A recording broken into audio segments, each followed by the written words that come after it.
قارئین کی خدمت میں ان 4 مراکز کی ترقیات کا مختصر جائزہ لیتے ہوئے ان کے ذریعے سے ہونے والی خدمت تی انسانیت کا تذکرہ پیش کیا جا رہا ہے، کیونکہ جماعت احمدیہ کو حاصل ہونے والی ہر ترقی احباب بے جماعت کے خدمت تی انسانیت کے جذبے کو تقویت بخشتی ہے عرفان نے اسلام ہر سمت جاری فلک گیر ہے اب صدائے خلافت خدمت تی انسانیت شروع سے ہی جماعت احمدیہ کا ترا امتیاز رہا ہے۔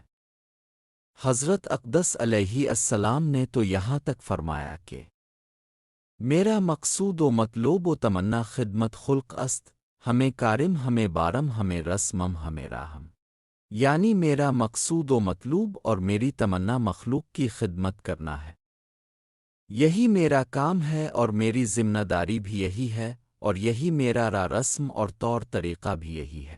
اللہ تعالیٰ اور حضرت نبی اکرم صلی اللہ علیہ وسلم کی خلق خدا سے ہمدردی اور ان کی خدمت کے علم کو بلند کرتے ہوئے اس زمانے کے موعود نبی حضرت بانی جماعت احمدیہ علیہ السلام فرماتے ہیں، دراصل خدا تعالیٰ کی مخلوق کے ساتھ ہمدردی کرنا بہت ہی بڑی بات ہے اور خدا تعالیٰ اس کو بہت پسند کرتا ہے۔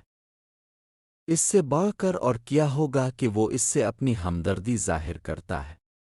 خدا تعالیٰ کو بھی اس طرح پر اس بات کی چیڑ ہے کہ کوئی اس کی مخلوق سے سرد مہری برتے، کیونکہ اس کو اپنی مخلوق بہت پیاری ہے۔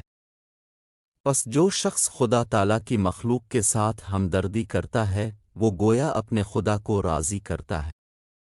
ملفوظات جلد چہارم صفحہ 215-216 شائع کردہ نظارت اشاعت ربوہ بقیہ حصہ اگلی قسط میں ملاحظہ فرمائیں۔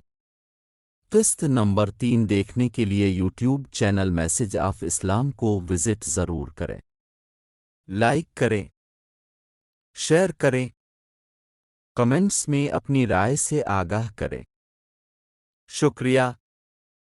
ہم تو رکھتے ہیں مسلمانوں کا دین، ہم تو رکھتے ہیں مسلمانوں کا دین، دل سے ہے خدا میں ختم المرسلین۔